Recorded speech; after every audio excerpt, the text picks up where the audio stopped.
Some people use Isaiah 53:5 to show that God poured out his wrath on Jesus. After all, it is translated, "But he was wounded for our transgressions. He was bruised for our iniquities. The chastisement of our peace was upon him, and with his stripes we are healed." They think that chastisement means God's wrath or punishment. But does it? Let's take a look at that and see what it might actually mean. Isaiah 53:5, simply explained. Most of us have heard Isaiah 53:5 quoted like this: "The chastisement of our peace was upon him." And many people take that to mean that God poured out his anger on Jesus. But when you slow down and look at the wording, that's not actually what the verse says. The Hebrew word translated chastisement doesn't primarily mean punishment. It's the word musar, which is used in the Old Testament for discipline, correction, and instruction, the kind that produces wisdom and restoration. And the word translated peace is shalom. That doesn't just mean the absence of conflict. It means wholeness, restoration, things being set right. So the verse is saying that the suffering borne by the servant resulted in our restoration, our healing, our wholeness. That's why the ancient Greek translators used the word paideia, which means training or child-rearing discipline, not punishment. So instead of describing divine anger being vented, the verse portrays suffering that restores moral order and heals relationships. When you read the whole chapter, this fits the flow. The servant is rejected and mistreated. He suffers injustice and violence.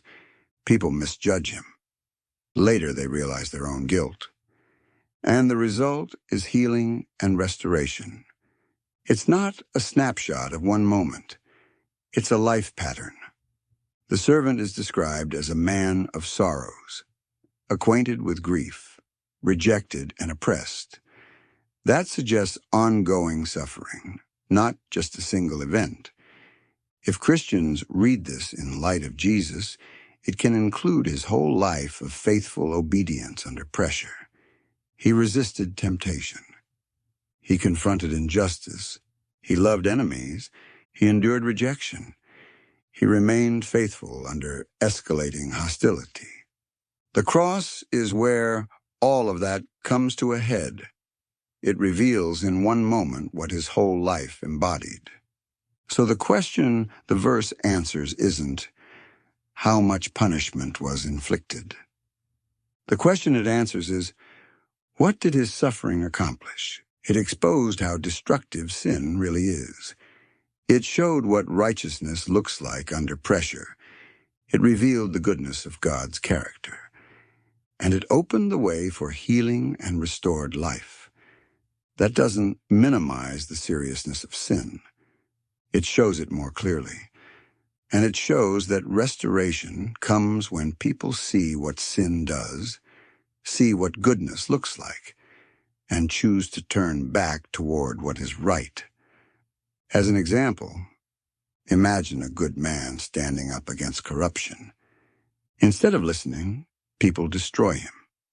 Later, they realize he was right. His suffering exposes the wrong and calls people back to what is right. That's the kind of moral clarity Isaiah 53 describes. So Isaiah 53:5 isn't about anger being poured out.